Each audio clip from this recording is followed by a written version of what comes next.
ತಂದೆ ಕುಮಾರ ಪರಿಶುದ್ಧಾತ್ಮನೆಂಬ ತ್ರಿಯೇಕ ದೇವರ ನಾಮದಲ್ಲಿ ಎಚ್ಚರ ರಾತ್ರಿ ಆರಾಧನೆಯನ್ನು ನಾವು ಪ್ರಾರಂಭಿಸುವ ಹಾಗೆ ತಲೆಗಳನ್ನು ತಗ್ಗಿಸಿ ಪ್ರಾರ್ಥಿಸಿಕೊಳ್ಳೋಣ.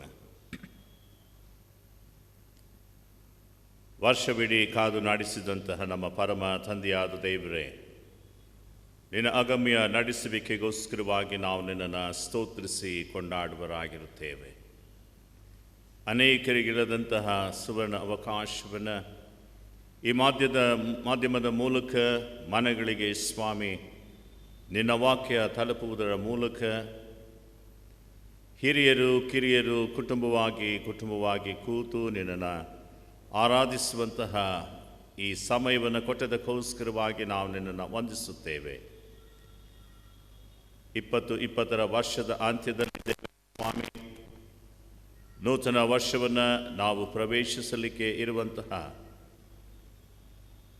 ಈ ಕನಿಷ್ಠ ಸಮಯದಲ್ಲಿ ನಿನ್ನ ಪಾದ ಸನ್ನಿಧಿಯಲ್ಲಿ ಬಂದು ನಿನ್ನ ವಾಕ್ಯಗಳನ್ನು ಪಠಿಸಿ ಧ್ಯಾನಿಸಿ ಬೇಕಾದಂಥ ಆಶೀರ್ವಾದವನ್ನು, ನೂತನ ವರ್ಷಕ್ಕೆ ಬೇಕಾದಂಥ ಕೃಪೆಯನ್ನು ಕುಟುಂಬಗಳಾಗಿ ನಾವು ಹೊಂದಿಕೊಳ್ಳುವ ಹಾಗೆ ಸಿದ್ಧವಾಗಿ ಕುಳಿತಿರುವಂಥ ಎಲ್ಲ ನಿನ್ನ ದೇವಜನರನ್ನು ನಿನ್ನ ಪರಿಶುದ್ಧ ನಾಮದ ಮಹಿಮೆಯಲ್ಲಿ ಆಶೀರ್ವದಿಸಿ ಈ ಪ್ರಾರ್ಥನೆಯ ಸಮಯ, ಧ್ಯಾನದ ಸಮಯ, ನಿನ್ನ ಕೃಪೆಯನ್ನು ನಿನ್ನ ಆಶೀರ್ವಾದವನ್ನು ಹೊಂದಿಕೊಂಡ ಒಂದು ಸಮಯವಾಗಿ ನಮ್ಮೆಲ್ಲರ ಜೀವಿತದಲ್ಲಿ ಆಶೀರ್ವದಿಸಿ ನಡೆಸೆಂಬುದಾಗಿ ತ್ರಿಯೇಕ ದೇವರೇ ನಿನ್ನ ಪರಿಶುದ್ಧ ನಾಮದಲ್ಲಿ ಬೇಡಿ ಹೊಂದಿದ್ದೇವೆ ಸ್ವಾಮಿ. ಆಮೆನ್. ನಾವೆಲ್ಲರೂ ಆರಂಭಿಕ ಸಂಗೀತವಾಗಿ 153ನೇ ಸಂಗೀತವನ್ನು ಹಾಡಿಕೊಳ್ಳೋಣ.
ಹಳೆಯ ಒಡಂಬಡಿಕೆಯ ವೇದ ಪಾರಾಯಣಕ್ಕಾಗಿ 2ನೇ ಸಮುವೇಲನ ಗ್ರಂಥ 6ನೇ ಅಧ್ಯಾಯ ವಚನ 1ರಿಂದ 15ರವರೆಗೆ ಓದಿ ಕೇಳೋಣ.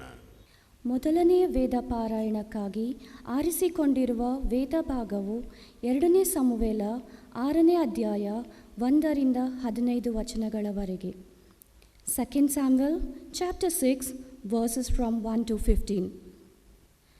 2ನೇ ಸಮುವೇಲ 6ನೇ ಅಧ್ಯಾಯ 1-15 ದೇವರ ವಾಕ್ಯವನ್ನು ಕೇಳೋಣ. ದಾವೀದನು ಯೆಹೋವನ ಮಂಜೂಷವನ್ನು ಚಿಯೋನಿಗೆ ತಂದದ್ದು. ಅನಂತರ ದಾವೀದನು ಇಸ್ರಾಯೇಲರಲ್ಲಿ 30,000 ಮಂದಿ ಶ್ರೇಷ್ಠ ಸೈನಿಕರನ್ನು ಆರಿಸಿಕೊಂಡು ದೇವರ ಮಂಜೂಷವನ್ನು ತರುವುದಕ್ಕಾಗಿ ಅವರೆಲ್ಲರ ಸಹಿತ ಯಹೂದ ದೇಶದ ಬಾಳ ಎಂಬಲ್ಲಿಗೆ ಹೋದನು. ಆ ಮಂಜೂಷವು ದೇವನಾಮದಿಂದ, ಅಂದರೆ ಕೆರೂಬಿಯರ ನಡುವೆ ಆಸೀನನಾಗಿರುವ ಸೇನಾಧೀಶ್ವರನಾದ ಯೆಹೋವನ ನಾಮದಿಂದ ಪ್ರಸಿದ್ಧವಾದುದು. ದೇವರು ಮಂಜೂಷವನ್ನು ಗುಡ್ಡದ ಮೇಲಿರುವ ಅಭಿನಾದಾಬನ ಮನೆಯಿಂದ ಹೊರಗೆ ತಂದು ಅದನ್ನು ಒಂದು ಹೊಸ ಬಂಡಿಯ ಮೇಲೆ ಏರಿಸಿದನು. ಅಭಿನಾದಾಬನ ಮಕ್ಕಳಾದ ಉಜ್ಜನು, ಅಹಿಯೋವನು ಬಂಡಿಯನ್ನು ಹೊಡೆದರು. ಗುಡ್ಡದ ಮೇಲೆ ವಾಸವಾಗಿದ್ದ ಅಭಿನಾದಾಬನ ಮನೆಯಿಂದ ತೆಗೆಯಲ್ಪಟ್ಟ ದೇವರ ಮಂಜೂಷದ ಮುಂದೆ ಅಹಿಯೋವನು ಹೋಗುತ್ತಿದ್ದನು. ದಾವೀದನು ಎಲ್ಲ ಇಸ್ರಾಯೇಲರು ಕಿನ್ನರಿ, ಸ್ವರಮಂಡಲ, ದಮ್ಮಡಿ, ಜಲ್ಲರಿ, ತಾಣ ಇವುಗಳನ್ನು ಬಾರಿಸಿಕೊಂಡು ಪೂರ್ಣಾಸಕ್ತಿಯಿಂದ ಗೀತಗಳನ್ನು ಹಾಡುತ್ತಾ ಯೆಹೋವನ ಮುಂದೆ ನರ್ತನ ಮಾಡುತ್ತಾ ಹೋದರು. ಅವರು ಕೋನಾನನ ಕಣಕ್ಕೆ ಬಂದಾಗ ಎತ್ತುಗಳು ಎಡವಿದ್ದರಿಂದ ಉಜ್ಜನು ಕೈಚಾಚಿ ದೇವರ ಮಂಜೂಷವನ್ನು ಹಿಡಿದನು. ಆಗ ಯೆಹೋವನು ಉಜ್ಜನ ಮೇಲೆ ಕೋಪಗೊಂಡು ಈ ತಪ್ಪಿನ ಸಲುವಾಗಿ ಅವನನ್ನು ಹತಮಾಡಿದನು. ಅವನು ಅಲ್ಲೇ ದೇವರ ಮಂಜೂಷದ ಬಳಿಯಲ್ಲಿ ಸತ್ತನು. ಯೆಹೋವನು ಉಜ್ಜನನ್ನು ಮುರಿದು ಬಿಟ್ಟದ್ದರಿಂದ ದಾವೀದನು ಉರಿಗೊಂಡು ಆ ಸ್ಥಳಕ್ಕೆ ಪರೆಚುಚ್ಚ ಎಂಬ ಹೆಸರಿಟ್ಟನು. ಅದಕ್ಕೆ ಇಂದಿನವರೆಗೂ ಇದೇ ಹೆಸರಿರುತ್ತದೆ. ಈ ದಿವಸ ದಾವೀದನು ಯೆಹೋವನಿಗೆ ಭಯಪಟ್ಟು ಯೆಹೋವನ ಮಂಜೂಷವನ್ನು ನಾನಲ್ಲಿರುವಾಗೆ ತೆಗೆದುಕೊಂಡು ಹೋಗುವುದು ಹೇಗೆ ಎಂದುಕೊಂಡು ಅದನ್ನು ದಾವೀದ ನಗರಕ್ಕೆ ತರಲಲ್ಲದೆ ಗತ್ ಊರಿನ ಓಬೇದೋಮನ ಮನೆಗೆ ಕಳುಹಿಸಿದನು. ಯೆಹೋವನ ಮಂಜೂಷವು ಗತ್ ಊರಿನ ಓಬೇದೋಮನ ಮನೆಯಲ್ಲಿ 3 ತಿಂಗಳು ಇತ್ತು.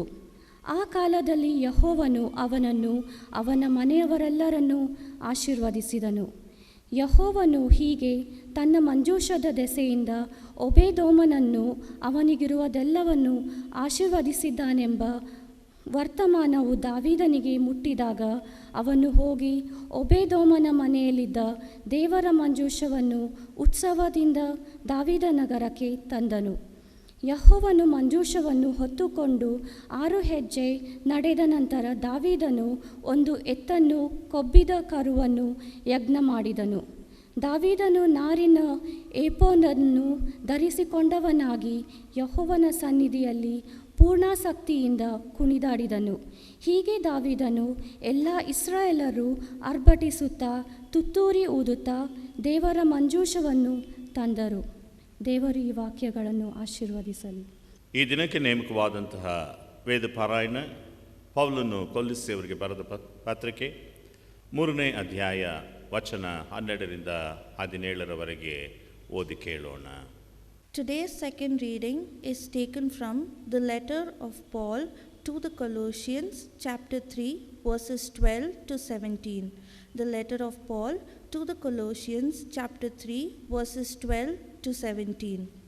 Put on then as God's chosen ones, holy and beloved, compassionate hearts, kindness, humility, meekness, and patience, bearing with one another, and if one has a complaint against another, forgiving each other, as the Lord has forgiven you, so you must also forgive.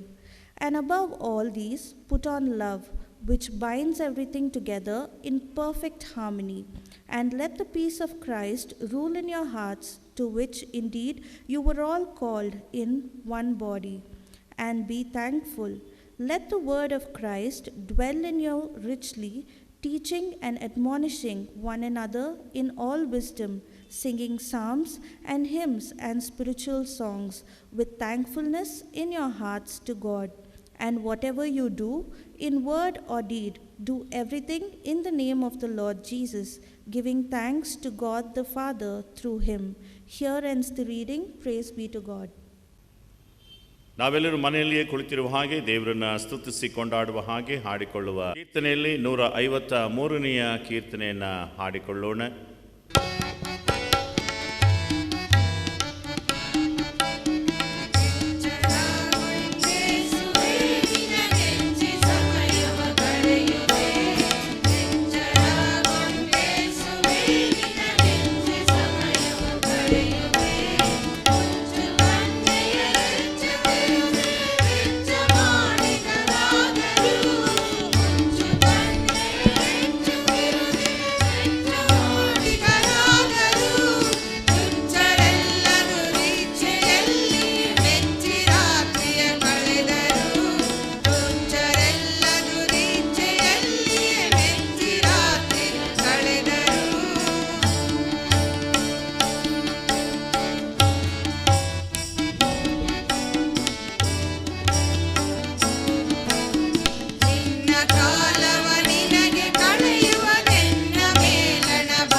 ಈಗ ಸಭಾ ಪ್ರಕಟಣೆಯನ್ನು ಕೇಳೋಣ.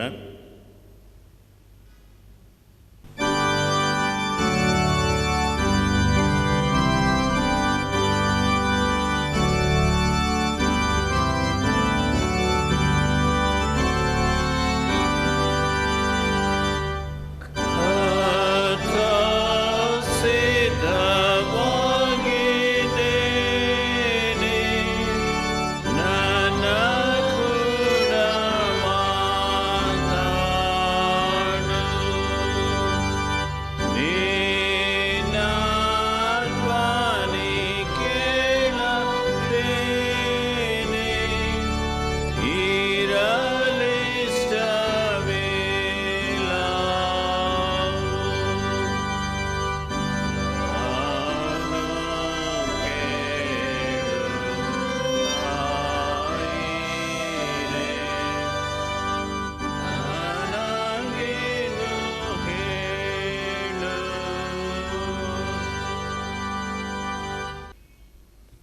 ಕರ್ತನಲ್ಲಿ ಪ್ರೀತಿಯುಳ್ಳ ಪ್ರಿಯ ದೇವಚನರೇ, ಎಚ್ಚರ ರಾತ್ರಿಯ ಆರಾಧನೆಯಲ್ಲಿ ನಾವು ಕೂಡಿ ಬಂದಿದ್ದೇವೆ. ಈ ದಿನ ನಾವು ಧ್ಯಾನ ಮಾಡಲಿಕ್ಕಿರುವಂತಹ ವಿಷಯ ಕೃತಜ್ಞತೆಯೊಂದಿಗೆ ಕರ್ತನ ಸನ್ನಿಧಿಗೆ ಬನ್ನಿರಿ. Come to the Lord with thanksgiving. ಕೃತಜ್ಞತೆಯೊಂದಿಗೆ ಕರ್ತನ ಸನ್ನಿಧಿಗೆ ಬನ್ನಿರಿ. ಯಾಕೋಬನ ಪತ್ರಿಕೆ 4:8 ಹೀಗೆ ಓದ್ತೇವೆ, ನೀವು ದೇವರ ಬಳಿಗೆ ಬರುವುದಾದರೆ ದೇವರು ನಿಮ್ಮ ಬಳಿಗೆ ಬರುವನು ಎಂಬುದಾಗಿ. ಅನೇಕರು ಅನೇಕ ರೀತಿಯಾದಂತಹ ಕಾರ್ಯದಲ್ಲಿ ತೊಡಗಿರುವಾಗ ದೇವಾಲಯಕ್ಕೆ ಹೋಗದೇ ಇರುವಂತಹ ಸನ್ನಿವೇಶಗಳು ನಮ್ಮ ಮಧ್ಯದಲ್ಲಿ ಇದ್ದಾಗಿಯೂ ಒಂದು ವಿಷಯದಲ್ಲಿ ನಾನು ಸಂತೋಷಪಡುತ್ತೇನೆ. ದೇವರು ನಮಗೆ ಏನೇ ಮಾಡಿದರೂ ಅದೆಲ್ಲವೂ ಸಹ ಆಶೀರ್ವಾದವಾಗಿಯೇ ಇರುತ್ತದೆ. ನೋಡಿ, ಈ ಪ್ಯಾಂಡಮಿಕ್ ಸಮಯದಲ್ಲಿ 60 ವರ್ಷದ ಮೇಲ್ಪಟ್ಟವರು ದೇವಾಲಯಕ್ಕೆ ಅಥವಾ ಹೊರಗಡೆ ಹೋಗೋಕ್ಕೆ ಸಾಧ್ಯವಿಲ್ಲ, ಮತ್ತು ಸಣ್ಣ ಮಕ್ಕಳು ಸಹ ಅದೇ ಅನಿವಾರ್ಯದಲ್ಲಿದ್ದಾರೆ. ಆ ಮಕ್ಕಳನ್ನು ಹೊಂದಿರುವಂಥ ತಂದೆಯಾಗಲಿ ತಾಯಿಯಾಗಲಿ ಸಹ ಆ ಸಂದರ್ಭದಲ್ಲಿದ್ದಾರೆ. ಆದರೆ ಈಗ ನೀವು ನೋಡುವುದಾದರೆ ನಿಜವಾಗಿಯೂ ನಾವು ಕೃತಜ್ಞತೆಯಿಂದ ಕರ್ತನ ಸನ್ನಿಧಿಗೆ ಬಂದಿದ್ದೇವೆ. ಮನೆಯಲ್ಲಿ ಕೂತಿರುವಂಥ ನೀವೆಲ್ಲರೂ, ನಿಮ್ಮಲ್ಲಿ ಹಿರಿಯರಿದ್ದೀರಿ, ಕಿರಿಯರಿದ್ದೀರಿ, ಕುಟುಂಬ ಎಲ್ಲ ಸಂಪೂರ್ತಿಯಾಗಿ ನೀವು ಕುಟುಂಬವಾಗಿ ಕೂತು ದೇವರನ್ನು ಆರಾಧಿಸ್ತಾ ಇದ್ದೀರಿ. ಒಂದು ವೇಳೆ ದೇವಾಲಯಕ್ಕೆ ನೀವು ಬಂದಿದ್ದರೆ ನಿಮ್ಮಲ್ಲಿ ಹಿರಿಯರು ಅಥವಾ ಕಿರಿಯರು ಮಿಸ್ ಆಗ್ತಾ ಇರುವಂಥ ಚಾನ್ಸಸ್ ಇತ್ತು. ಇದರಿಂದ ದೇವರಿಗೆ ನಾವು ಕೃತಜ್ಞತೆಯನ್ನು ಹೇಳೋಣ. ನಾನು ನಿಮ್ಮ ಮುಂದೆ ಇಡುವಂತಹ ದೇವರ ವಾಕ್ಯ ಕೊಲೊಸ್ಸೆಯವರಿಗೆ ಬರೆದ ಪತ್ರಿಕೆ 3ನೇ ಅಧ್ಯಾಯದ 16ನೇ ವಚನ. ನಿಮಗಾಗಿ ನಾನು ಓದುತ್ತೇನೆ. ಕೃತಜ್ಞತೆ ಉಳ್ಳವರಾಗಿರ್ರಿ, ಕ್ರಿಸ್ತನ ವಾಕ್ಯವು ನಿಮ್ಮಲ್ಲಿ ಸಮೃದ್ಧಿಯಾಗಿ ವಾಸಿಸಲಿ. ಸಕಲ ಜ್ಞಾನದಿಂದ ಕೂಡಿದವರಾಗಿ ಒಬ್ಬರನ್ನೊಬ್ಬರು ಉಪದೇಶ ಮಾಡಿಕೊಳ್ಳಿರಿ, ಬುದ್ಧಿ ಹೇಳಿಕೊಳ್ಳಿರಿ. ಕರ್ತನ ಕೃಪೆಯನ್ನು ನೆನೆಸಿಕೊಳ್ಳುವರಾಗಿ ಕೀರ್ತನೆಗಳಿಂದಲೂ ಸಂಗೀತಗಳಿಂದಲೂ ಆತ್ಮ ಸಂಬಂಧವಾದ ಹಾಡುಗಳಿಂದಲೂ ನಿಮ್ಮ ಹೃದಯಗಳಲ್ಲಿ ದೇವರಿಗೆ ಗಾನ ಮಾಡಿರಿ. ಎಂತಹ ಅದ್ಭುತ ವಾಕ್ಯವಲ್ಲವ! ಭಯಾನಕ ದಿನಗಳಲ್ಲಿ ಜೀವನ ನಡೆಸುತ್ತಾ ಇರುವಂಥವರಿಗೆ ದೇವರು ಹೇಳುವಂಥದ್ದು ಕೃತಜ್ಞತೆ ಉಳ್ಳವರಾಗಿರ್ರಿ. ಕಾರಣ ಇಷ್ಟೇ ಪ್ರಿಯರೇ, ದೇವರು ನಮ್ಮ ಸಂಗಡ ಇದ್ದಾನೆ, ಆತನು ನಮ್ಮನ್ನು ಆಶೀರ್ವದಿಸುವನಾಗಿದ್ದಾನೆ. ಮಾನವನ ಜೀವಿತದಲ್ಲಿ ಅನೇಕ ಪಾಠಗಳನ್ನು ಈ ವರ್ಷದಲ್ಲಿ ನಾವು ಕಂಡಿದ್ದೇವೆ. ಆದರೆ ಒಂದು ಮಾತ್ರ ಸತ್ಯ, ಅನೇಕರು ದೇವರ ಬಳಿಗೆ ಹತ್ತಿರಕ್ಕೆ ಬಂದು ಆತ್ಮೀಕವಾಗಿ ಬೆಳೆಯುವುದಕ್ಕೆ ಈ ವರ್ಷ ಒಂದು ಆಶೀರ್ವಾದದ ವರ್ಷವಾಗಿರುತ್ತದೆ. ಕೃತಜ್ಞತೆ ಎಂಬುದಾಗಿ ನೀವು ನೋಡುವಾಗ ಹೀಬ್ರೂ ಭಾಷೆಯಲ್ಲಿ ಇದನ್ನು ತೋದೋ ಎಂಬುದಾಗಿ ಕರೆಯುತ್ತಾರೆ. ಅದಕ್ಕೆ ಅರ್ಥ ಸ್ತುತಿ ಅಥವಾ ಉಪಕಾರ. ತೋದೋ ಎಂಬ ಈ ಪದ ಗ್ರೀಕ್ ಪದದಲ್ಲಿಯೂ ಸಹ ಇದೆ. ಯುಕರಿಸ್ಟಿಯಾ ಎಂಬುದಾಗಿ ಗ್ರೀಕ್ ಪದದಲ್ಲಿ ಇದನ್ನು ನಾವು ನೋಡ್ತೇವೆ. ಅದರ ಅರ್ಥ ಏನೆಂಬುದಾಗಿ ನೀವು ನೋಡುವುದಾದರೆ ಕೃತಜ್ಞತಾ ಭಾವ. ಮಾನವರಾದಂಥ ನಾವು ಎಲ್ಲ ಕಾಲದಲ್ಲಿಯೂ ಈ ಕೃತಜ್ಞತಾ ಭಾವದಲ್ಲಿ ನಾವು ಜೀವಿಸಬೇಕೆಂಬುದಾಗಿ ನಾವು ನೋಡ್ತೇವೆ. ಇಸ್ರಾಯೇಲರು ಹಿಂದಿನ ದಿನಮಾನಗಳಲ್ಲಿ ಜೀವಿಸುತ್ತಾ ಇದ್ದಂಥವರು ವರ್ಷಕ್ಕೆ 3 ಸಾರಿ ಈ ಉಪಕಾರ ಸ್ತುತಿಯನ್ನು ಸಲ್ಲಿಸುತ್ತಾ ಇದ್ದರು ಎಂಬುದಾಗಿಯೂ ಸಹ ನಾವು ನೋಡ್ತೇವೆ. ಹಾಗೆ 2ನೇ ಸಮುವೇಲ 6ನೇ ಅಧ್ಯಾಯದ ಪ್ರಾರಂಭದ 15 ವಚನದಲ್ಲಿ ನಾವು ನೋಡುವುದಾದರೆ ದಾವೀದನು ದೇವರ ಷರತ್ತಿಲ್ಲದ ನಿಬಂಧನೆಗಳಿಗೆ ಆತನು ತನ್ನನ್ನು ತಾನು ತೊಡಗಿಸಿಕೊಟ್ಟವನಾಗಿ ದೇವರ ಪ್ರೀತಿ ಪ್ರಸನ್ನತೆ ಆ ಜನರೊಂದಿಗೆ ಇದ್ದದಕ್ಕೋಸ್ಕರವಾಗಿ ಆತನು ಆ ಮಂಜೂಷ ಪೆಟ್ಟಿಗೆಯನ್ನು ಅಲ್ಲಿಂದ ಜಾಗರೂಕತೆಯಿಂದ ಅದನ್ನು ಸುರಕ್ಷಿತವಾಗಿ ತಲುಪಿಸುವಂತಹ ಒಂದು ಕಾರ್ಯದಲ್ಲಿ ಆತನು ತೊಡಗುವುದನ್ನು ನಾವಲ್ಲಿ ಗಮನಿಸ್ತೇವೆ. ಆದರೆ ಅಲ್ಲಿನ ಜನಗಳು ಕೊಂಕು ಮಾತುಗಳನ್ನು ಆಡುವುದರ ಮೂಲಕ ಆತನನ್ನು ಅವರು ಡಿಸ್ಕರೇಜ್ ಮಾಡುವುದನ್ನೂ ಸಹ ನಾವಲ್ಲಿ ಗಮನಿಸ್ತೇವೆ. ಆದರೆ ದೈವ ಪ್ರೇರೇಪಿತನಾದಂತಹ ಈ ದಾವೀದನು ಯಾವುದಕ್ಕೂ ಕಿವಿಗೊಡದೆ ಸದ್ಭಕ್ತನಾಗಿ ತನ್ನ ಗುರಿ ಮುಟ್ಟುವುದರಲ್ಲಿಯೇ ಕಾರ್ಯಮಗ್ನಾಗಿರ್ತಾನೆ ಎಂಬುದನ್ನು ನಾವು ನೋಡ್ತೇವೆ. ಅಷ್ಟು ಮಾತ್ರವಲ್ಲದೆ ಆ ಮಂಜೂಷ ಪೆಟ್ಟಿಗೆ ಮೇಲೆ ಆತನು ಇಟ್ಟಿದ್ದಂಥ ವ್ಯಾಮೋಹ, ಪ್ರೀತಿ, ಭಕ್ತಿಯನ್ನು ನೋಡುವುದಾದರೆ ತನ್ನನ್ನು ತಾನು ಮರೆತು ಅಲ್ಲಿ ಆತನು ನರ್ತಿಸುವುದನ್ನೂ ಸಹ ನಾವು ಗಮನಿಸ್ತೇವೆ. ಹಾಗಿರುವುದಾದರೆ ಈ ನೂತನ ವರ್ಷಕ್ಕೆ ಪ್ರವೇಶಿಸುವಂತಹ ನಾನು ಆ ದೈವ ಆಸಕ್ತನಾಗಿದ್ದೇನಾ? ಯಾವುದರಲ್ಲಿ ಮೇಲೆ ನನ್ನ ಕಾರ್ಯವನ್ನು ನಾನು ದೃಷ್ಟಿ ಇಟ್ಟಿದ್ದೇನೆ?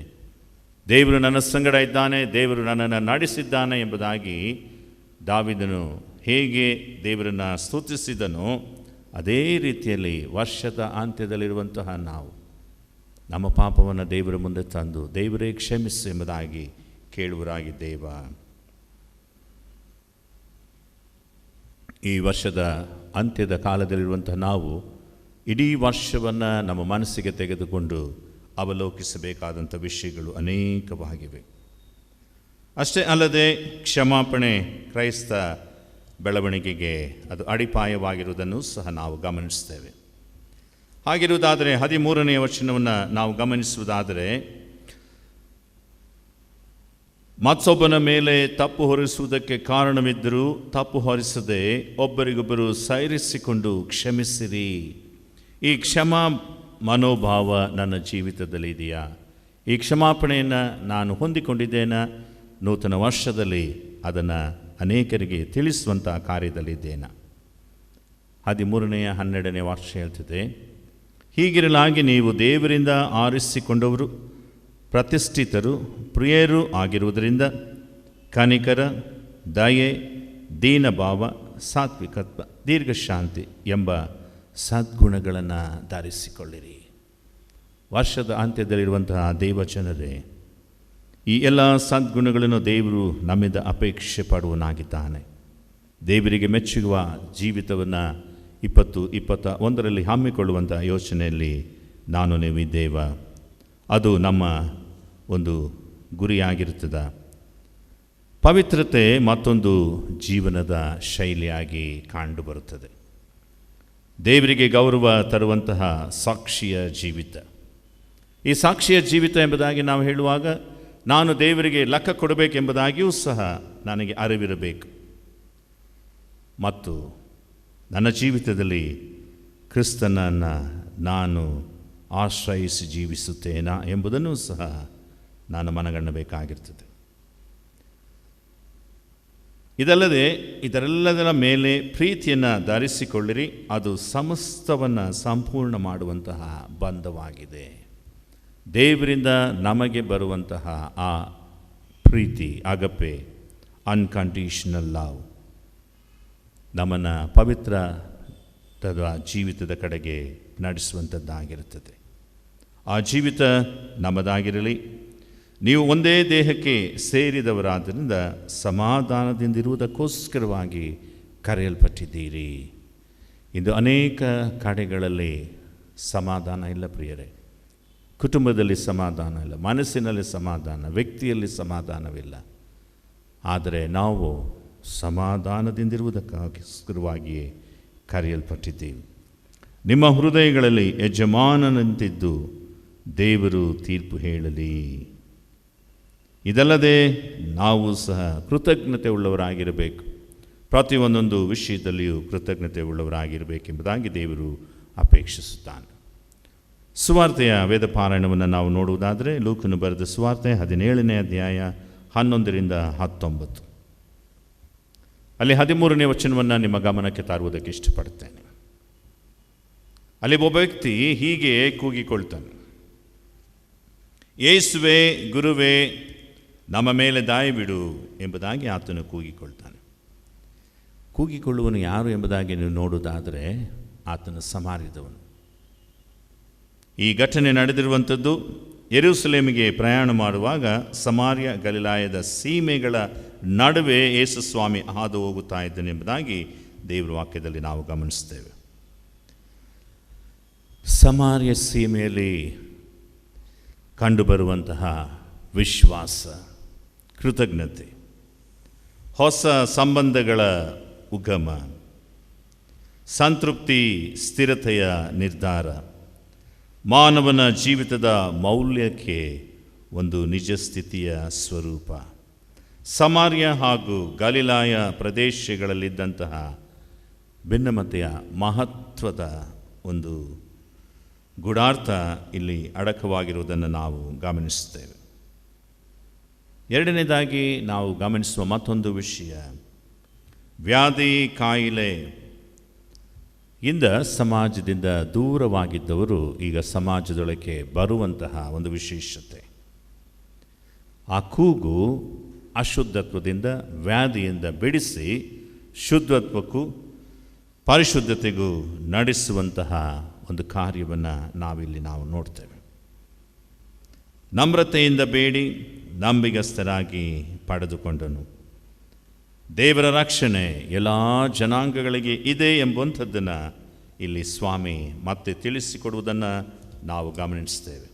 ಅಷ್ಟು ಮಾತ್ರವಲ್ಲ, ಯೇಸುವಿನ ಬಳಿಗೆ ನೀನು ಬರುವುದಾದರೆ ನಿನಗೆ ರಕ್ಷಣೆ ಉಂಟು, ವ್ಯಾಧಿಯಿಂದ ಬಿಡುಗಡೆ ಉಂಟು, ಎಲ್ಲ ಕೇಡಿನಿಂದ ನಿನ್ನನ್ನು ಆತನು ಬಿಡಿಸಿ ಸಂಪೂರ್ಣ ಬಿಡುಗಡೆ ಆತನು ಕೊಡುವುದರ ಮೂಲಕ ಸನಾತನ ಮಾರ್ಗ ಹಾಗೂ ಹೊಸ ಜೀವನದ ಶೈಲಿಯ ಮಾರ್ಗಕ್ಕೆ ಆತನು ನಿನ್ನನ್ನು ನಡೆಸುವನಾಗಿದ್ದಾನೆ. ಇಂತಹ ದೇವರನ್ನು ನಂಬಿ ಆತನಲ್ಲಿ ವಿಶ್ವಾಸವಿಟ್ಟು ಸದಾಕಾಲ ಆತನಿಗೆ ನೀನು ಕೃತಜ್ಞತೆ ಉಳ್ಳವನಾಗಿ ಜೀವಿಸಲು ಇಷ್ಟಪಡುತ್ತೀಯ? ಆ ರೀತಿಯಾದಂಥ ನಿರ್ಧಾರ ನಿನ್ನ ನಿರ್ಧಾರವಾಗಿದೆಯಾ? ಒಂದು ವೇಳೆ ಆ ನಿರ್ಧಾರ ನೀನು ತೆಗೆದುಕೊಳ್ಳುವುದಾದರೆ ಸಕಲ ಆಶೀರ್ವಾದಗಳನ್ನು ಪಡೆದುಕೊಂಡಂತಹ ನೂತನ ವರ್ಷ ನಿಮ್ಮ ಜೀವಿತದಲ್ಲಿ ನಿಮ್ಮದಾಗುತ್ತದೆ. ಆಯ್ಕೆ ನಿಮಗೆ ಬಿಟ್ಟಿದ್ದೇನೆ. ದೇವರ ವಾಕ್ಯಗಳನ್ನು ಆಶೀರ್ವದಿಸಲಿ. ಆಮೇನ್. ನಾವೆಲ್ಲರೂ ಎದ್ದು ನಿಂತುಕೊಂಡು ಅಪೊಸ್ತಲರ ವಿಶ್ವಾಸ ಸೂತ್ರವನ್ನು ಆಯ್ಕೆ ಮಾಡೋಣ. ಪುಟ 128, ಪುದುವಾದ ಪುಸ್ತಕದಲ್ಲಿ 128. ಪರಲೋಕ ಭೂಲೋಕಗಳನ್ನು ಸೃಷ್ಟಿಸಿದ ಸರ್ವಶಕ್ತನಾಗಿರುವ ತಂದೆಯಾದ ದೇವರನ್ನು ನಂಬುತ್ತೇನೆ. ಆತನ ಏಕಕುಮಾರನಾಗಿರುವ ನಮ್ಮ ಪ್ರಭುವಾದ ಯೇಸು ಕ್ರಿಸ್ತ ನಂಬುತ್ತೇನೆ. ಈತನ ಪರಿಶುದ್ಧಾತ್ಮನಿಂದ ಕನ್ಯಾಮರಿಯಲ್ಲಿ ಧರಿಸಲ್ಪಟ್ಟು ಆಕೆಯಲ್ಲಿ ಹುಟ್ಟಿ ಒಂತಿ ಪಿಲಾತನ ಅಧಿಪತ್ಯದಲ್ಲಿ ಶ್ರಮೆ ಹೊಂದಿ ಶಿಲ್ಬೆಗೆ ಜಡೆಯಲ್ಪಟ್ಟು ಸತ್ತು ಹೂಣಲ್ಪಟ್ಟು ಪಾತಾಳಕ್ಕೆ ಇಳಿದು 3ನೇ ದಿವಸದಲ್ಲಿ ಸತ್ತವರಿಗಿಂದ ಎದ್ದು ಪರಲೋಕಕ್ಕೆ ಏರಿ ಹೋಗಿ ಸರ್ವಶಕ್ತನಾಗಿರುವ ತಂದೆಯಾದ ದೇವರ ಫಲಪಾಶದಲ್ಲಿ ಕುಳಿತುಕೊಂಡಿರುತ್ತಾನೆ. ಈತನು ಅಲ್ಲಿಂದ ಬಂದು ಬದುಕಿರೋರಿಗೂ ಸತ್ತವ್ರಿಗೂ ನ್ಯಾಯ ತೀರಿಸಿ ನಂಬುತ್ತೇನೆ. ನಾನು ಪರಿಶುದ್ಧಾತ್ಮನ ನಂಬುತ್ತೇನೆ. ಒಂದೇ ಪರಿಶುದ್ಧ ಕ್ರೈಸ್ತ ಸಭೆಯು, ಭಕ್ತರ ಅನ್ಯೋನ್ಯತೆ, ಪಾಪದ ಪರಿಹಾರ, ದೇಹದ ಪುನರುತ್ಥಾನವು, ನಿತ್ಯ ಜೀವ ಉಂಟೆಂದು ನಂಬುತ್ತೇನೆ. ಆಮೇನ್. 2020 ವರ್ಷದ ಅಂತಿಮ ಕ್ಷಣಗಳಲ್ಲಿ ನಾವು ಈಗ ಹಾದು ಬರುತ್ತಾ ಇದ್ದೇವೆ. ಇನ್ನು ಕೆಲವು ನಿಮಿಷಗಳಲ್ಲಿ ನೂತನ ವರ್ಷವನ್ನು ಪ್ರವೇಶಿಸಲಿದ್ದೇವೆ. ತಲೆಗಳನ್ನು ತಗ್ಗಿಸಿ ನಮಗೋಸ್ಕರವಾಗಿ, ನಮ್ಮ ಕುಟುಂಬಕ್ಕೋಸ್ಕರವಾಗಿ, ನಮ್ಮೆಲ್ಲರ ರಕ್ಷಣೆಗೋಸ್ಕರವಾಗಿ, ಆರೋಗ್ಯ ಭಾಗ್ಯಕ್ಕೋಸ್ಕರವಾಗಿ, ದೇವರ ಪರಿಪಾಲನೆಗೋಸ್ಕರವಾಗಿ ನಾವು ಪ್ರಾರ್ಥಿಸಿಕೊಳ್ಳೋಣ. ವರ್ಷವಿಡೀ ಮಾಡಿದಂಥ ಎಲ್ಲ ಪಾಪಗಳನ್ನು ದೇವರ ಮುಂದೆ ನಾವು ಅರಿಕೆ ಮಾಡೋಣ, ಕ್ಷಮಾಪಣೆ ಬೇಡೋಣ. ನೂತನ ವರ್ಷಕ್ಕೆ ಬೇಕಾದಂಥ ಕೃಪೆ ಆಶೀರ್ವಾದಗಳನ್ನು ಹೊಂದಿಕೊಳ್ಳೋಣ. ಕೆಲವು ಕ್ಷಣಗಳು ಕರ್ತನ ಸನ್ನಿಧಾನದಲ್ಲಿ ನಾವು ಕಳೆಯುವುದರ ಮೂಲಕ ನೂತನ ವರ್ಷವನ್ನು ದೇವರ ಕೃಪಾ ಆಶೀರ್ವಾದದಿಂದ ಕಾಣೋಣ. ಪ್ರಾರ್ಥಿಸಿಕೊಳ್ಳೋಣ.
ಎಲ್ಲ ದೇವಚನರಿಗೆ ಕರ್ತನ ನಾಮದಲ್ಲಿ ವಂದಿಸುವರಾಗಿರುತ್ತೇವೆ. ಶಾಂತಿ ದೇವಾಲಯದ ಎಲ್ಲ ಸದಸ್ಯರ ಪರವಾಗಿಯೂ, ಸಭಾಪಾಲನಾ ಸಮಿತಿಯ ಪರವಾಗಿಯೂ ಹಾಗೂ ಸಭಾಪಾಲಕನಾಗಿ ನನ್ನ ಹಾಗೂ ನನ್ನ ಕುಟುಂಬದ ಪರವಾಗಿ ನಿಮ್ಮೆಲ್ಲರಿಗೆ ನೂತನ ವರ್ಷದ ಶುಭಾಶಯಗಳನ್ನು ತಿಳಿಸುವನಾಗಿರುತ್ತೇನೆ. ಈ ನೂತನ ವರ್ಷದಲ್ಲಿ ತಂದೆ ದೇವರು ತಾನೇ ಹೇರಳವಾದಂಥ ಕೃಪೆ, ಆರೋಗ್ಯ, ಭಾಗ್ಯವನ್ನು ನಿಮ್ಮದಾಗಿಸಿ ಸದಾಕಾಲ ನಿಮ್ಮನ್ನು ಸಂತೋಷದಿಂದ ನಡೆಸುವಂತಾಗಲಿ, ಆಶೀರ್ವದಿಸುವಂತಾಗಲಿ. ಪರಸ್ಪರ ಒಬ್ಬರಿಗೊಬ್ಬರು ಪ್ರಾರ್ಥಿಸಿಕೊಳ್ಳಿರಿ. ಸಮಾಧಾನದಿಂದ ಜೀವಿಸುತ್ತಾ ನಮ್ಮ ದೇವರನ್ನು ಸಾಕ್ಷೀಕರಿಸೋಣ. ದೇವರು ನಿಮ್ಮ ಸಂಗಡವಿರಲಿ. ಆಮೆನ್. ಈಗ ಸಭಾ ಪ್ರಕಟಣೆಯನ್ನು ಕೇಳೋಣ.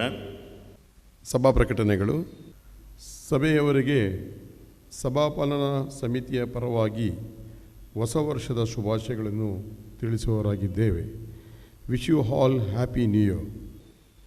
ಈ ದಿನದ ಎಚ್ಚರ ರಾತ್ರಿಯ ಆರಾಧನೆಯನ್ನು ಎಲೆಕ್ಟ್ರಾನಿಕ್ಸ್ ಮಾಧ್ಯಮದ ಮೂಲಕ ವೀಕ್ಷಿಸುತ್ತಿರುವ ಸಭೆಯವರಿಗೆ ಪ್ರೀತಿಯ ವಂದನೆಗಳು.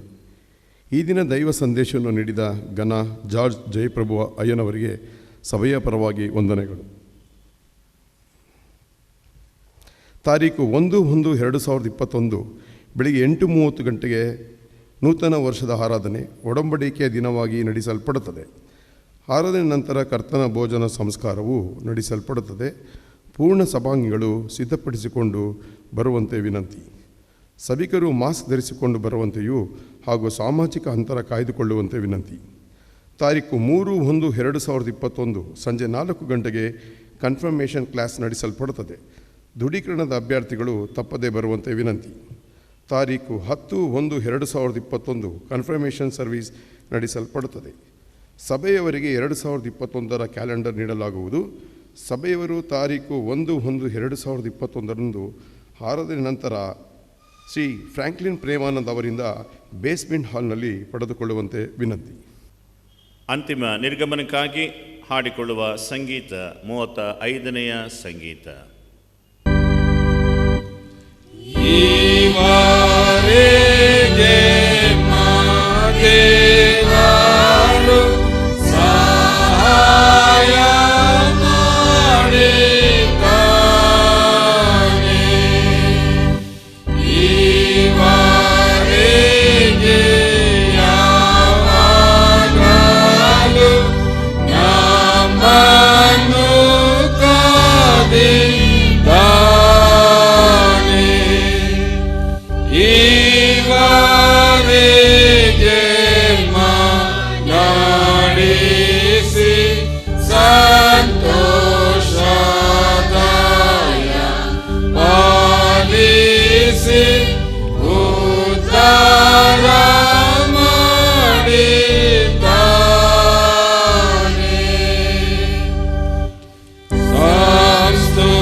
ನಾವೆಲ್ಲರೂ ಒಟ್ಟಾಗಿ ಕರ್ತನು ತಾನೇ ಕಲಿಸಿಕೊಟ್ಟ ಪ್ರಾರ್ಥನೆಯನ್ನು ಹೇಳೋಣ.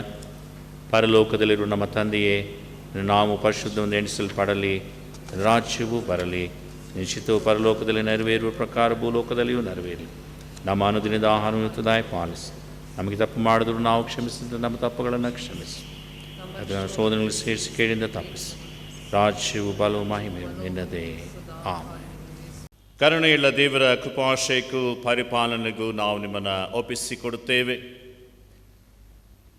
ನೂತನ ವರ್ಷವನ್ನು ನೋಡು ಮಾಡಿದಂತಹ ತಂದೆ ದೇವರ ಪ್ರೀತಿ, ನಮ್ಮೆಲ್ಲರ ಕುಟುಂಬಗಳ ಒಡೆಯನಾದಂತಹ ಯೇಸು ಕ್ರಿಸ್ತನ ಕರುಣೆ ಮತ್ತು ಸದಾಕಾಲ ನಮ್ಮ ಸಂಗಡವಿದ್ದು ಎಲ್ಲ ವರ್ಷಗಳು ಕಾದ ಹಾಗೆಯೇ ಈ ನೂತನ ವರ್ಷದಲ್ಲಿಯೂ ಹೇರಳವಾದಂಥ ಕೃಪೆ, ಆರೋಗ್ಯ, ಭಾಗ್ಯ ನಮ್ಮ ಜೀವಿತದಲ್ಲಿ ನೀಡುವುದರ ಮೂಲಕ ನಿಮ್ಮೆಲ್ಲರನ್ನ ಆತನ ನಾಮದ ಮಹಿಮೆಯಲ್ಲಿಯೇ ನಡೆಸುವಂತಾಗಲಿ.